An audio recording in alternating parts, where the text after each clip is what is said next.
All right, today we're jumping headfirst into a really unique corner of YouTube.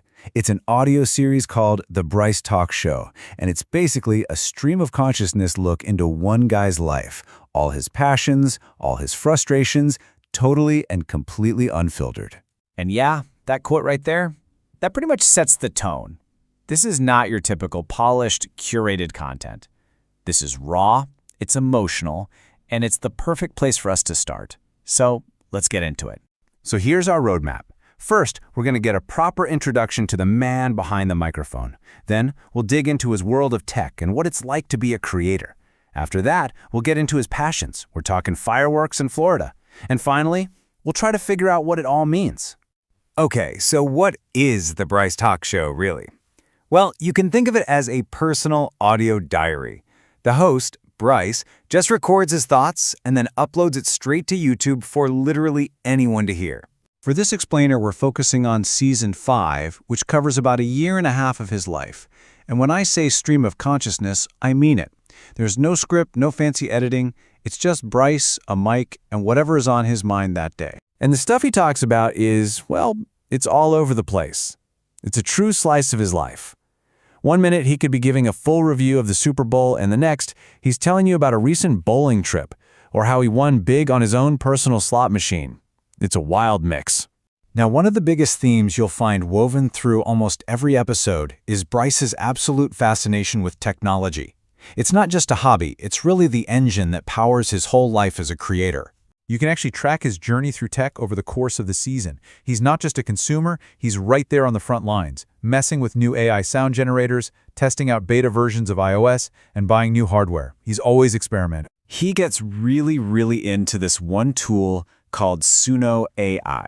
And it's pretty wild. It's an AI that lets you create a complete song with vocals and everything just by typing in a few words.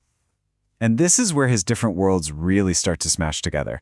I mean, this quote says it all, right? This is his creative process in a nutshell. He takes something simple that he loves, these little poppers called bang snaps, and then uses this super sophisticated AI to write a whole song about them.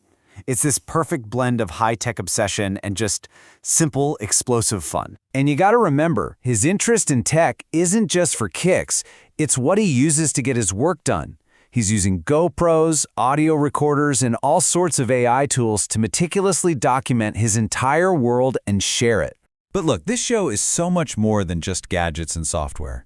Let's dig into the really personal stuff, because that's where you find the true emotional core of the series, his passions, and yeah, his pet peeves. If you want to get a sense of his passion for, let's call them visceral experiences, just look at this number, 12. That's how many mortars he set off in a single night during a 4th of July party. This isn't just a casual hobby. This is some serious enthusiasm. And his other hobbies? They're just as specific and fascinating. He flies and, yep, pretty often crashes remote control helicopters. He's really into DXing, which is trying to find distant radio signals. He even talks about just casually throwing firecrackers into his fireplace to watch them go off. But the real central conflict of the entire season, the thing that drives so much of the emotion, comes down to these two places.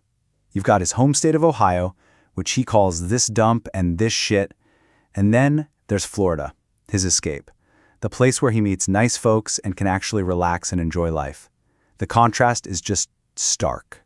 Even the act of leaving Florida is a massive source of stress for him. He tells this one story where a highway shutdown turns his trip back home into what he calls a freaking disaster.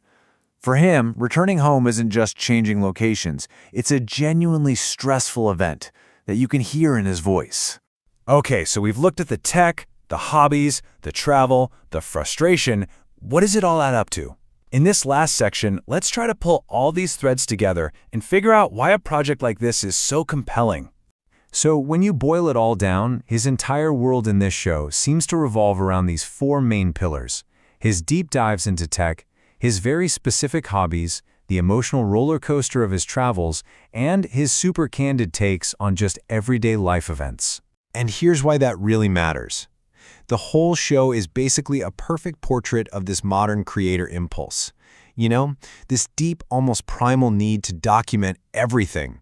Not just the Instagram-worthy highlight reel, but the boring parts, the angry parts, the frustrating parts, all of it. And that really brings us to a final big question. We live in an online world that is just flooded with perfectly crafted, curated images of people's lives. So what's the value of something so completely unfiltered? What do we actually gain from seeing a life with all the rough edges left in? It's definitely something to think about.